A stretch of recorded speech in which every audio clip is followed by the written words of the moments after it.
Hello and welcome to the Winning Post powered by the Serum Institute of India. I'm Chaiti Narula. This weekend's episode of the Winning Post is packed to the seams with horse racing action from the Royal Ascot week in England, one of the most coveted racing weeks world over. And of course, we take a look at racing action from the Bangalore Turf Club as well. Take a look at the headlines on the show today.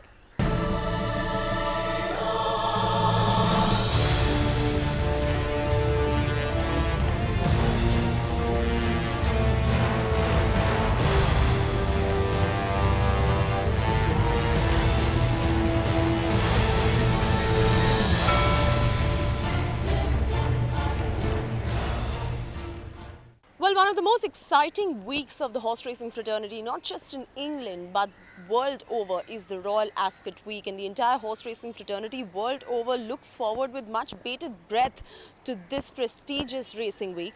The first race, of course, is the Queen Anne Stakes, of course named after Queen Anne, who has founded the racecourse. Let's take a look at all the action from the Royal Ascot, including the Queen Anne Stakes 2014.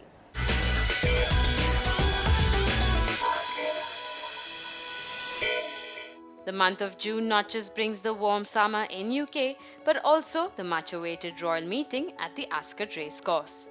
Royal Ascot is one of Europe's most famous race meetings, dating back to the 18th century when it was founded by Queen Anne in 1711. The event, which is spread over 5 days, is also an important date in the British social calendar, with over 300,000 people making the annual visit to Berkshire during the week, including Her Majesty Queen Elizabeth II and other members of the British royal family, such as the Prince of Wales, arriving each day in a horse-drawn carriage, followed by the royal procession at the beginning of every race day.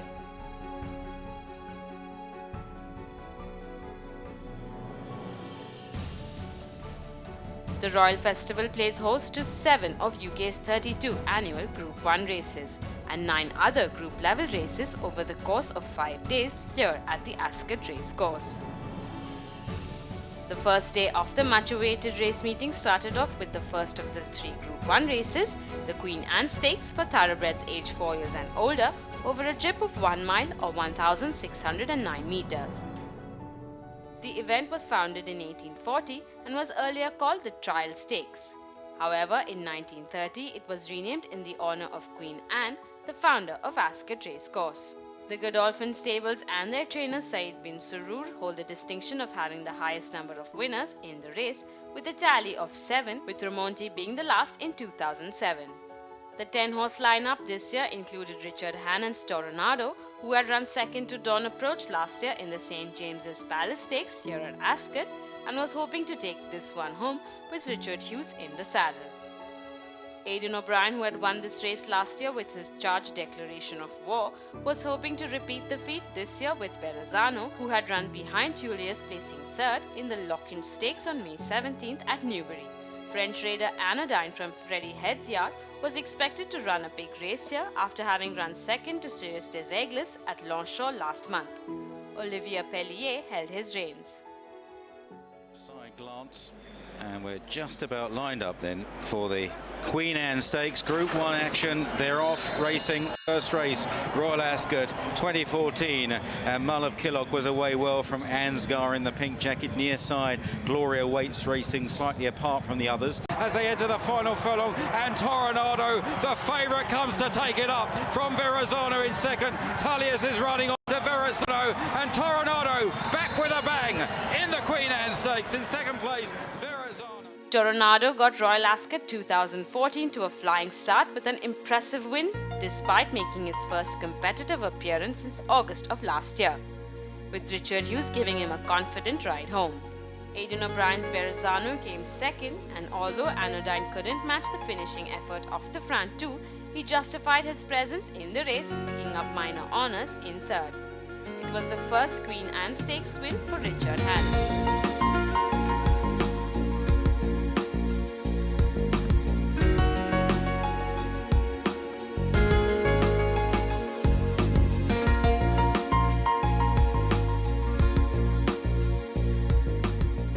One race later was the King's Stand Stakes, a 5-furlong race open to horses aged 3 years and older. The event was created as a result of bad weather at Royal Ascot in 1860 when heavy rain made it impossible to run the Royal Stand Plate over its usual distance of 2 miles. So it was shortened to 5 furlongs on the only raceable part of the course and was rechristened the Queen's Stand Plate. The race subsequently became the most important sprint at the Royal Meeting. This year's card of 16 runners had 4 from last year's renewal taking up arms once again. Soul Power beat Share a neck in 2030 with Pearl Secret and Jack Dexter following them home. The Edward Lynham trained Soul Power was looking at clinching top honours once again, this time with Richard Hughes in the saddle. However, it was Hot Streak trained by Kevin Ryan who was the favourite here on account of his win in the Temple Stakes at Haydock last month, where he had beaten Pearl Secret and Jack Dexter. Jamie Spencer rode him for the occasion. The Godolphin colours were represented by Atuk from Charlie Appleby's yard, who was ridden by William Buick. All set for the King Stand. And away, Green Door was a bit slow. Shay, not the best away either on the far side. Stepper Point very smartly into stride would take cover. Artug in the blue of Godolphin, the far side, Ansel, black and yellow of Jack Dexter. Then Justice Day right there. Street just getting a bit of cover today in the early stages in the noseband, the claret jacket. On the right, green jacket, SK Love. Then behind them, Soul Power threading a pass on the far side with Jack Dexter. R2 tries to finish off. Stepper Point and Hot Streak. Soul Power blasting at the Medician Man as well as they race up towards the line. Soul Power's going to win it again. What a turn of foot that horse has got. Oh, he's won comfortably in the end. Stepper Point, a blinding run on the near side of Hot Streak. The 7-year-old Soul Power came from last to first, quickening up in the final 200 yards in similar fashion to last year's success to land the 5 furlong dash and complete an early double for his jockey Richard Hughes, as well as his connections Al Shakab Racing.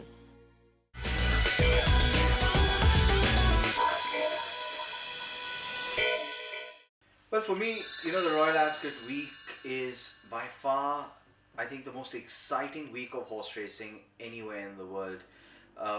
Yes, you've got the Saratoga summer season that happens over there, but it's a slightly longer period of time, and it's not as compressed as the Royal Ascot week. And day one of Royal Ascot, to me, lived up to all expectations. First was the Queen Anne Stakes, and Tornado returning this year with Richard Hughes on top, I thought was exceptional.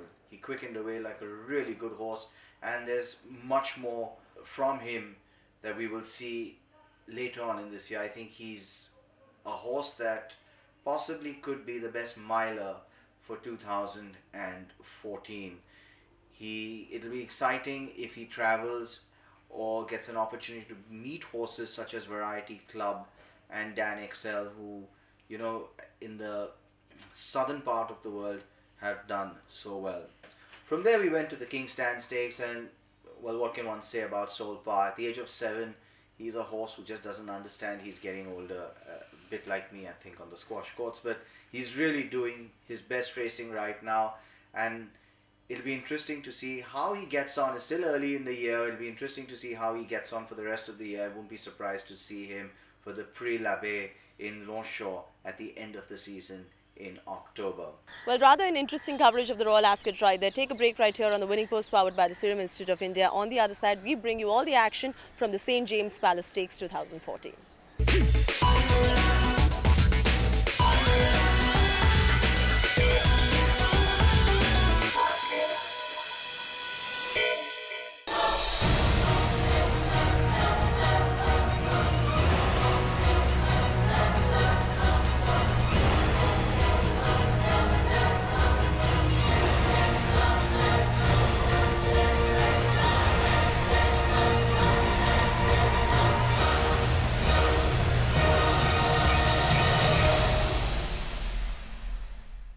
Welcome back to the Winning Post, and thank you for staying with us. We're powered by the Serum Institute of India. Now, we are taking a look at one of the most interesting races in the Royal Ascot week. We're talking about the St. James Palace Stakes run over a mile, open to 3-year-old colt. Some of the interesting thoroughbreds who have kissed the turf and crossed the wire to win this one have been Frank Hill, Dawn Approach, Twice Over, and many others.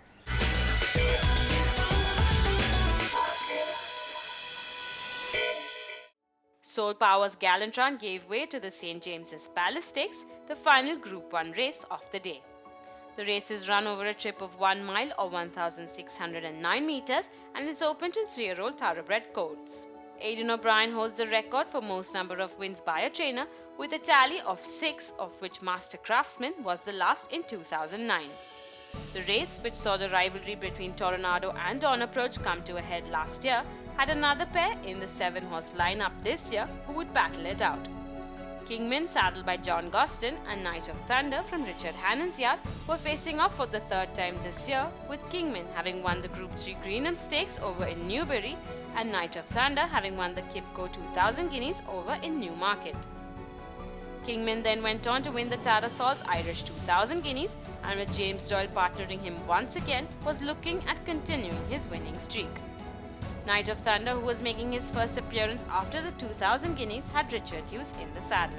Aidan O'Brien was looking at making it 7 wins with his charge War Command, who had run a disappointing 9th in the Kipco 2000 Guineas but had preceded that with a record of 4 wins from 5 starts. The Colt would be looking at regaining his winning form, with Joseph O'Brien holding his reins once again. James Doyle drawn on the outside here, maybe looking to get across, drop in, get some cover as they set off in this weighted St James's Palace Stakes, with Knight of Thunder towards the inside in the white-red sash, 2 or more the light blue jacket, then Kingman to the outside of War Command, and Knight of Thunder, the Guineas winner, in front here, and lit up on the outside as 2 or more, just beginning to race a little bit free and being taken back now by Ryan Moore. Knight of Thunder joined by Ufton, then 2 or more. Here comes Kingman burning down the outside, but Knight of Thunder has quickened away on the rail. It's Knight of Thunder on the far side, Kingman blasting down the outside. Here it is, it's the rematch. Kingman the near side of Knight of Thunder. Kingman comes swooping by Knight of Thunder. He is all class. Kingman wins from Knight of Thunder in 3rd outstrip, then War Command. The rematch between Kingman and Knight of Thunder ended with Kingman being declared the ruler of Royal Ascot as he took up the running in the final furlong, proving beyond a doubt that he is the king of the 3-year-olds. For trainer John Gostin, this was a maiden win in the St James's Palace Stakes, as well as for jockey James Doyle, who rode his charge with patience and confidence.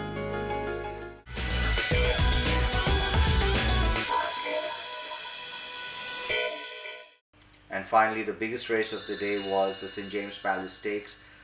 Great horses like Frankel and Shamadal have won this race, and this year we had a great matchup on the card. Kingman was a horse who, as a 2-year-old, I thought would go across to Longchamp and win the Grand Criterium. He would have appreciated a bit of cut in the going. Unfortunately, he had to be operated on and only returned this year.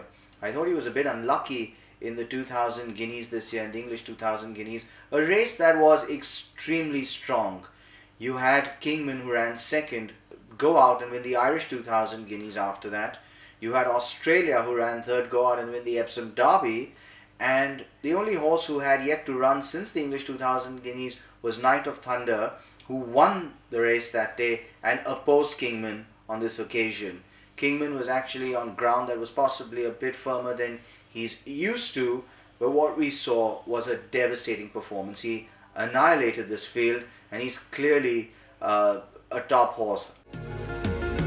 Day 2 of Royal Ascot starts with the Group 3 Jersey Stakes for 3-year-old thoroughbreds over a trip of 7 furlongs, or 1400 meters. Named after the 4th Earl of Jersey, George Villiers, the race had been won 6 times by legendary jockey Lester Piggott, as well as by English-born Sir Gordon Richards. The 23-horse lineup included TK Wales Mustajib, who entered the race on the back of a 3rd place finish in the Group 1 Tattersalls Irish 2000 Guineas in May this year. Pat Smullen rode him for the occasion. Behind him, with Paul Hannigan on the saddle, was John Gostin's charge Mouvari, who came into the race on the back of a 4th place finish in the French 2000 Guineas in May this year. Aidan O'Brien looked to achieve his 3rd victory in the Jersey Stakes with Giovanni Boldini after Gale Force 10 last year. His son Joseph O'Brien held the reins of the bay-coloured colt. Good afternoon, everybody. They're just about set now for this Group 3 Jersey Stakes. 23 runners over the straight 7 furlongs, and away they go. bunched together with Passing Star on the extreme right in the yellow jacket and Red Brook in the noseband, also towards the right of your picture. In a black cap, they're followed by Brassos and Winfast heading to the final furlong now. Mustajib on the near side of Mawari. The two Sheikh Hamdan horses fighting it out from Giovanni Baldini, then Winfast and Waltzing Matilda is running on well, but it's Mustajib out in front under Pat Smullen, and Mustajib wins the jersey from Mawari in second. Giovanni Baldini was third, followed by Mustajib crossed the line first by a length over Mawari to land owner Sheikh Hamdan Al Maktoum a 1-2, while Giovanni Boldini was 2 1/4 lengths further behind at 14-1. Next up was the Queen Mary Stakes, a Group 2 race for 2-year-old fillies run over a 5-furlong trip. This year's renewal fielded 21 runners, of which was the favourite Anthem Alexander from Edward Lynham's stable, who led the Irish Challenge with Pat Smullen on board. The filly trounced the opposition in Tipperary earlier this month and was expected to bring the same form here. Her main challenger was Tiggy Wiggy, saddled by Richard Hannon, who, like last year's winner, was coming into the contest on the back of a victory in a listed race at Sandown. She was partnered by Richard Hughes. Tiggy Wiggy and Richard Hughes nearest to the camera here. He'll be looking for a good break, but watch out for the American horse, Spanish Pipe Dream, and Alexander down the centre. Away they go for the Queen Mary Stakes. Spanish Pipe Dream not that greatly away. Tiggy Wiggy burst out of the stalls on the near side. On the far side, racing quickly as Little Clouds Rest with Al Ghurair in the orange sleeves. Little Miss Blakely, Blue Aegean for Godolphin as they hurtle down inside the final quarter mile in the Queen Mary. And coming through, Anthem Alexander going very smoothly in the dark blue and the white jacket. Spanish Pipe Dream on the right appears to be paddling. Coming through well is Newsletter now. Also coming back is Tiggy Wiggy. Spanish Pipe Dream is rallying. They race inside the last. Anthem Alexander from Newsletter, Tiggy Wiggy and Spanish Pipe Dream. Anthem Alexander, Anthem Alexander has held the rallying Tiggy Wiggy from Newsletter in third. Spanish Pipe Dream on the near side of Arabian Queen staying on. Anthem Alexander did complete justice to her reputation as she battled home hard to emerge victorious in the race, with Tiggy Wiggy running a game second. Well, good time now for us to take a quick break right here on the Winning Post. When we come back, we take a look at the feature race of Day 2 at the Royal Ascot Festival back there in England. We're talking about the Prince of Wales Stakes. Stay with us.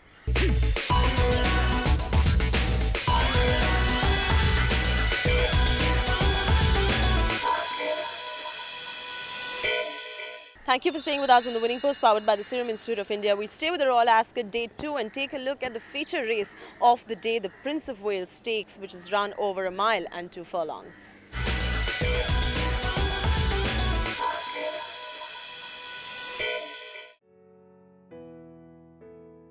The biggest attraction of this day was the Group 1 Prince of Wales Stakes that ran over a course of 1 mile 2 furlongs or 2,000 meters. The race had its initiation in 1862 and was named after the then Prince of Wales, Edward VII. On the parade ring was Arc Hero winner Trev, trained by Mademoiselle Cricket head Marek, who was expected to clinch this one as well, with Frankie Dettori on board. John Gostin's The Fugue was looking at reversing her form from last year when she ran third to Al Kazim, with William Buick guiding her home. Aidan O'Brien's Magician came into the contest on the back of a second place in the Group 1 Tattersalls Gold Cup at Curragh in May this year. The Bay Colt had Joseph O'Brien on board. Mukadram, who ran second in the race last year, was another with a chance here. William Haggis, his trainee, had run second to African Story in the Dubai World Cup and would be looking at taking this one home, with Paul Hannigan riding her.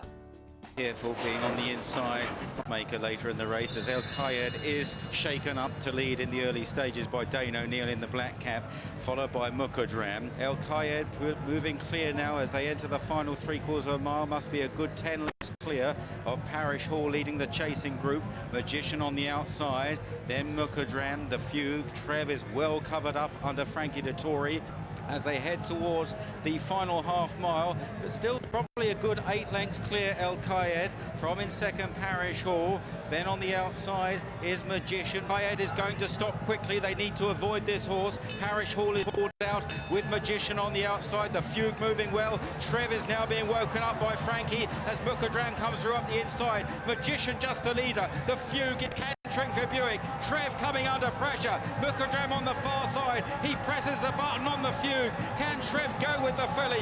The Fugue on the far side, followed by Magician. Trev is closing, is looking a bit late in the day. She needs to find something very special. The Fugue is too good, the Fugue by 2 lengths, and a 4th one for the Fugue in the Prince of Wales' stakes. Beats off Magician. Trev never really landed a blow. Then came Mukadram, Parish Hall Dank, followed home by Zambuca, and then the pacemaker.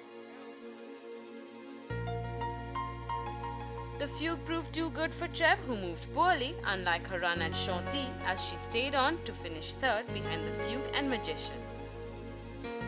For trainer John Gosden, it was a sweet victory as he took home the feature race for the 2nd day running.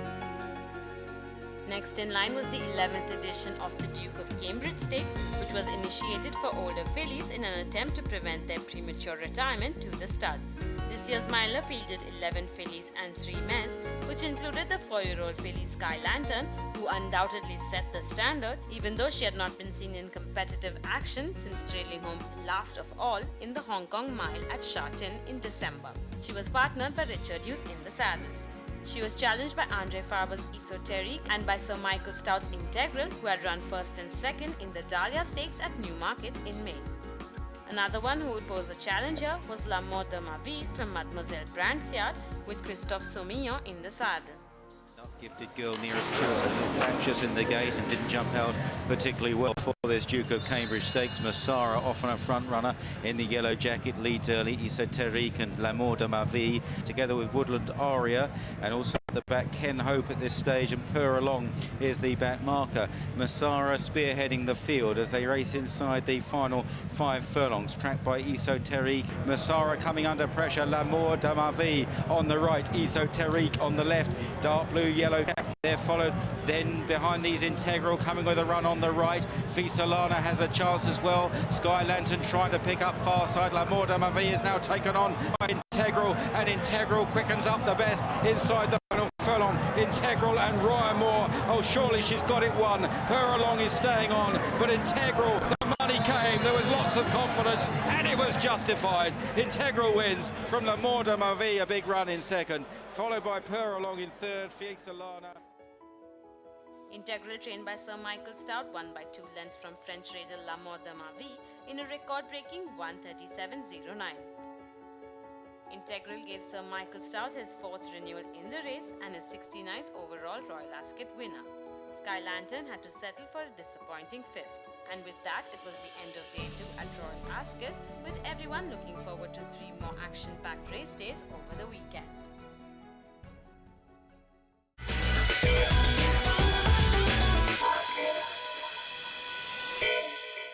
Now day 2 had the biggest race I think of the entire meet, which is the Prince of Wales Stakes, and Prince Charles was on hand to give away this trophy. What can one say about the winner, the Fugue? She's clearly one of the best fillies in the game right now, and everybody expected this to be Trev's day, the winner of the Arc, and it was a clash of some really top class horses. You had the Magician in the field as well. Everybody expected Trev to win, but in a sense the wrong filly came out and won. Anybody who writes of Trev because of a performance in the Prince of Wales does so at their own risk, because take her back to France, put her on going that's soft, and she's going to reverse this form on the Fugue, despite the fact that the Fugue, I thought, beat her easily. It was all about horses for courses. The Fugue loved this going. She likes it hard and firm. I don't think she's as good on soft going as Trev is. Well, we will continue bringing you all the action from the Royal Ascot. Of course, you have to tune into the Winning Post for that. We're going live from the Royal Ascot 6 p.m. to 9 p.m. only on this network. Catch us live through the course of the Royal Ascot week. Time now for us to take a look at all the action happening in our home country itself, India, this time around from the Bangalore Turf Club.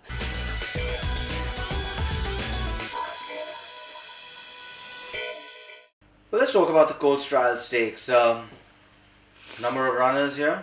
To me, it's a one-horse race.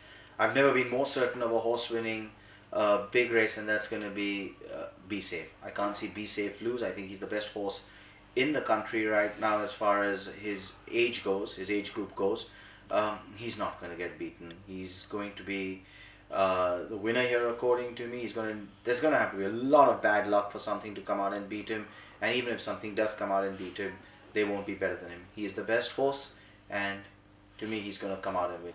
Well, there you go, exclusively on the Winning Post, a roundup of the Phillies Championship Stake 2014. And of course, a look ahead as well with all the top contenders of the Course Championship Stake 2014 from the Bangalore summer season as well. The big one, of course, is the Kingfisher Bangalore Derby 2014, which we will be bringing you a live and exclusive coverage on the Winning Post as well. Unfortunately for today, this is all the time that we have for you on the Winning Post. If you've missed something, we're on YouTube. Catch us on www.youtube.com/Winning Post Racing, or catch this handle at the rate Mohit Lalbani on Twitter for regular horse racing updates and analysis as well. We're also on Facebook.